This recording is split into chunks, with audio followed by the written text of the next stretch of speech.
மாவீரன் பொல்லான் அவர்களுடைய திருவுருவச் சிலையோடு கூடிய மணிமண்டபத்தை, இந்த சிறப்பான அரங்கத்தை திறந்து வைக்கிறதுல நான் மிகுந்த பெருமை அடைகிறேன். இன்னும் சொல்லணும்னா பெருமை அடைகிறேன் என்று சொல்வதை விட வீரம் அடைகிறேன், எழுச்சி அடைகிறேன். அதுதான் உண்மை.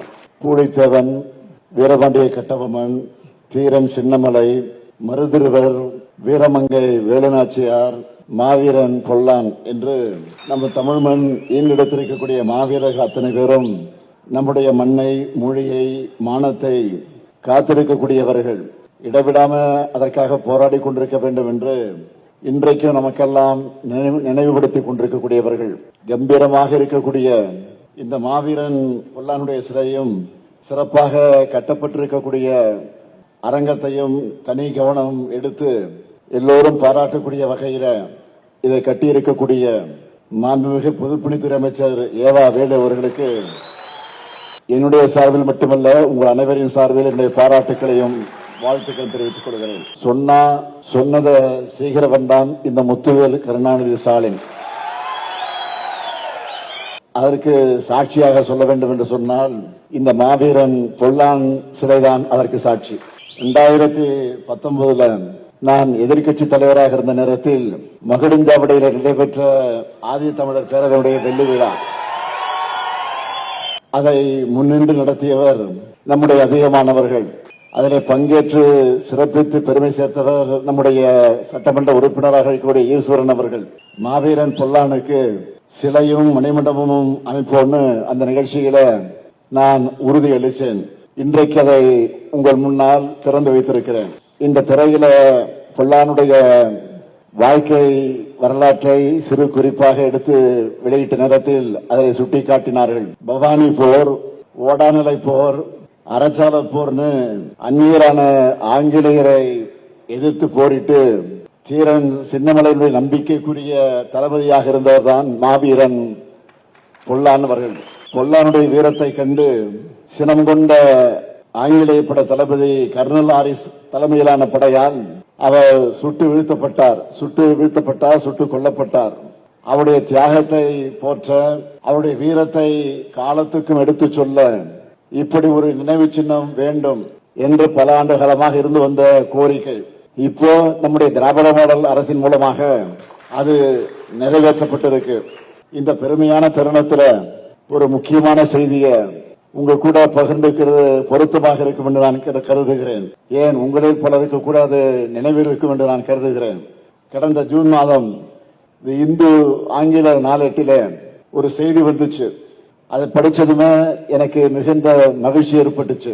அந்த செய்தி என்னன்னு கேட்டீங்கன்னா, அருந்ததியினுடைய உள் ஒதுக்கீடு, அதற்குரிய சட்டம் அந்த மக்களுக்கு எத்தகைய ஒளிவிளக்காக திகழுது என்பதை பற்றி அதில் குறிப்பிட்டு காட்டியிருக்கிறார்கள் இந்து பத்திரிகையில.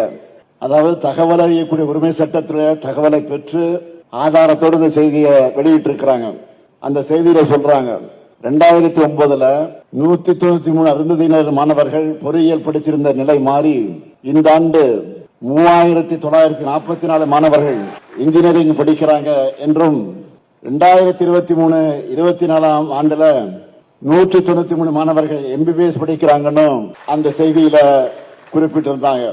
இதுல எனக்கு ஏற்பட்ட தனிப்பட்ட பெருமை என்னன்னு கேட்டீங்கன்னா, அதான் சொன்ன உங்களில் பலருக்கு தெரிந்திருக்கும். இந்த உள்ஒதுக்கீடு சட்டத்தை தலைவர் கலைஞர் அவர்கள் நிறைவேற்ற முடிவு செஞ்சு அந்த சட்டமன்றத்தில் அந்த தீர்மானத்தை கொண்டு வந்து, சட்ட மசோதாவை கொண்டு வந்து நிறைவேற்ற வேண்டும்.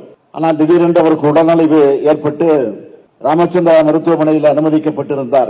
அதனால் அவரால் எழுந்து நடமாட முடியாத நிலை அன்றைக்கு ஏற்பட்டது. அன்றைக்கு காலை எனக்கு தொலைபேசி வருகிறது வீட்டுக்கு, உடனே புறப்பட்டு வா என்று. எங்கே? மருத்துவமனைக்கு. வந்தவுடன் என்னை அழைத்து சொன்னார், நான் ஒரு சட்ட மசோதாவை சட்டமன்றத்தில் இன்றைக்கு நான் நிறைவேற்ற வேண்டும், அறிமுகப்படுத்த வேண்டும். என்னால் மருத்துவர்கள் என்னை போக அனுமதிக்க மறுத்து விட்டார்கள். அதனால் நீ சென்று என்னுடைய சார்பில் அந்த மசோதாவை அறிமுகப்படுத்த என்று எனக்கு உத்தரவிட்டார்கள்.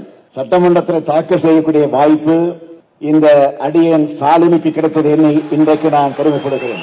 ஒரு சமூகத்தையே முன்னேற்றத்திற்கான அந்த சமூக நீதி பாதையை கட்டமைக்கிறதுல என்னுடைய பங்கும் இருந்திருக்கிறது என்பதை என்னை இன்றைக்கும் மகிழ்ச்சி அடைகிறேன். அதுதான் எனக்கு கிடைச்ச பெருமை. அது மட்டுமல்ல, அந்த செய்தியில இன்னொரு முக்கியமான விஷயத்தையும் எழுதியிருந்தாங்க இந்து பத்திரிகையில. என்னன்னா, திமுக அரசு எந்த ஒரு சட்டத்தை நிறைவேற்றும் போதும் அதற்குரிய காரணங்களை முறையாக ஆராய்ந்து தரவுகளை எல்லாம் தொகுத்து ஓய்வு பெற்ற நீதிபதிகளை கொண்டு குழு அமைச்சு அவங்க பரிந்துரைகளை எல்லாம் பெற்று சாமானிய மக்களுக்கு உரிய வகையில உரிய பயன்கள் உண்மையிலே அளித்து வந்தால் அதுதான் பயனளித்தக்கதாக அமையும் என்ற வகையிலே திமுக அரசினுடைய சட்டம் எப்பொழுதும் வெற்றியை பெற்று வருவதுதான் வரலாறு என்று பாராட்டியிருக்கிறாங்க. லட்சக்கணக்கான அருந்ததியின மக்கள் வாழ்க்கையில உழை ஏற்றதுனால இந்த பாராட்டுதான் திமுக என்கிற கொள்கை பேரியக்கத்திற்கான கிடைத்திருக்கக்கூடிய அடையாளம். எல்லாருக்கும் எல்லாம் என்கிற லட்சியத்தை, நம்முடைய லட்சியத்தை அடையணும். பிற்படுத்தப்பட்ட, தாழ்த்தப்பட்ட, ஒடுக்கப்பட்ட மக்களோட வாழ்க்கை தரத்தையும் சமூக நிலையையும் உயர்த்தணும்னு நம்ம திராவிட மாடல் அரசின் சார்பில் ஏராளமான திட்டங்களை செயல்படுத்திக் கொண்டிருக்கிறோம். அது அத்தனையும் இங்க பட்டியலிட முடியாத நேரம் இல்ல. அடுத்த நிகழ்ச்சிகளுக்கு நாங்கள் சென்றாக வேண்டும். அதை பட்டியல் போட்டா இன்னைக்கு முழுக்க போதாது. எனவே அருந்ததியர் மக்களுக்காக செய்யப்பட்டிருக்கக்கூடிய சிலவற்றை மட்டும்தான், அத்தனையும் இல்ல, சிலவற்றை மட்டும்தான், அதுவும் தலைப்புச் செய்திகளாக உங்களிடத்தில் குறிப்பிட விரும்புகிறேன்.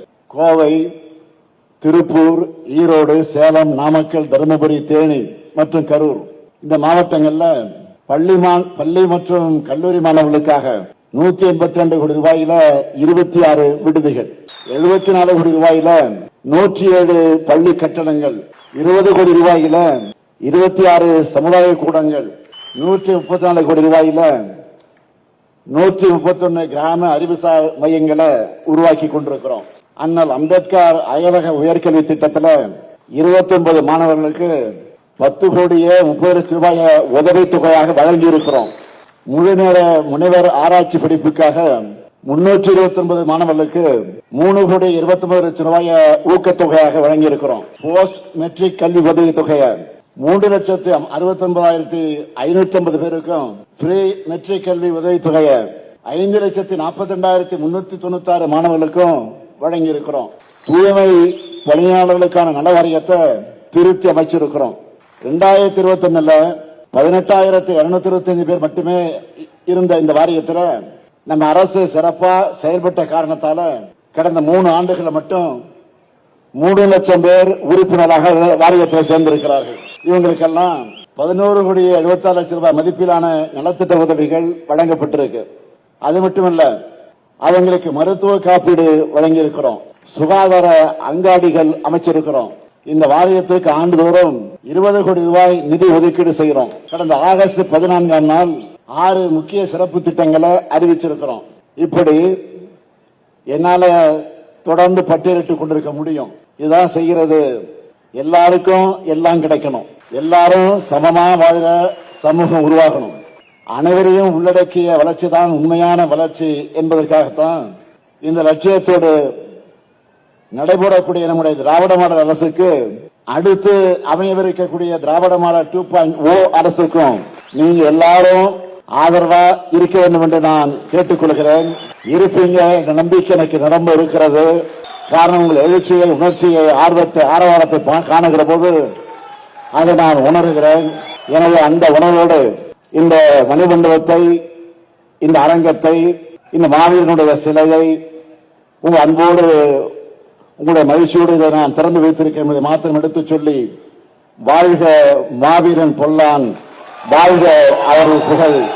நன்றி, வணக்கம்.